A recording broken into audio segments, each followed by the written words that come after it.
নমস্কার বন্ধুরা, আমি একটা নতুন রেসিপি করছি। আলু পটল দিয়ে সয়াবিন দিয়ে নিরামিষ তরকারি।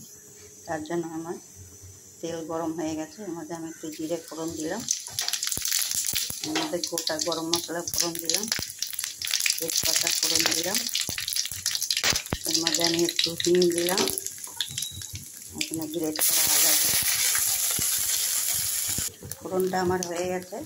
এর মধ্যে আমি একটু জল দিয়ে দিলাম। এখন আমি একটু গুঁড়ো মশলা নিচ্ছি, জিরের গুঁড়ো, লঙ্কার গুঁড়ো আর হলুদের গুঁড়ো। আমি অল্প মশলা দিয়েই করব। লঙ্কাটা যার যার পরিমাণ মতন দেবেন। এর সাথে আমি একটু নুন দিয়ে দিলাম। আমি এর মধ্যে চিনি দিয়ে দিলাম। নিরামিষ তরকারি।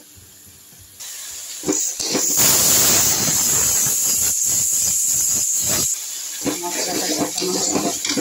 আমি এর মধ্যে এখন যে আলু আর পটল ভেজে রেখেছিলাম সেগুলো দিয়ে দিলাম।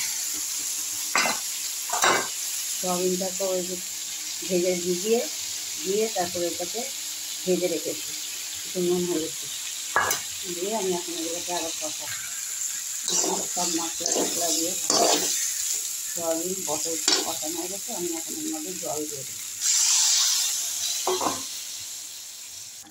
এর মধ্যে আমি একটু ঘি দিয়ে দিলাম, একটু গরম মশলা দিয়ে দিলাম। গরম মশলা গোটা দেওয়া আছে, এই জন্য অল্প একটু দিলাম।